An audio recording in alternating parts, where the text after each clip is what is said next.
হাত উঠাইয়া বরদোয়া করা লাগে না। মনে কষ্ট আসলে কারো উপরে, এটা একটা বরদোয়া, মনে রাখবেন আজীবন। হাত উঠাইয়া দোয়া করতে হয় না। কারো আচরণে দিলটা খুশি হয়ে গেছে, এটাই দোয়া। অনেকে হাত বাড়াইয়া হাতে হাত লাগিয়ে মুসাফা করতে চায়, মনে করে এটার মধ্যে বরকত। কিন্তু মুসাফা করার ক্ষেত্রে রাসূলের সুন্নাত কি?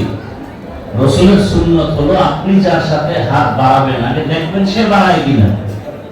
যদি হাত সে না বাড়ায় আপনি অগ্রিম হাত বাড়াবেন না। আমি লঙ্গি পড়তেছি, আপনি হাত বাড়াই দিন, আমি লঙ্গি সাইডে দিয়ে হাত আপনার সাথে মুসাফা করব। এজন্য আদব রক্ষা করা। মসজিদে ঢুকতে ডান পাও কেন, বের হতে বাম পাও কেন, এগুলো আদব। মসজিদে ঢোকার পরে দুনিয়াবি কথা বলা হারাম কেন, আপনারা চিল্লাইতেছেন, এটা তো আদব না। আর আদবওয়ালা ব্যক্তি আল্লাহর কাছে এত বেশি দামি, চাই সে রিক্সা ড্রাইভার হোক, গরিব হোক, অশিক্ষিত হোক, কিন্তু তার নম্রতা ভদ্রতা আছে, এটা আল্লাহর কাছেও অনেক প্রিয়, মানুষের কাছেও অনেক দামি। মানুষও বলে লোকটা ভদ্র, লোকটা সভ্য, শান্ত, মানুষ খুশি কারণ এগুলো বলে, এটাই দোয়া।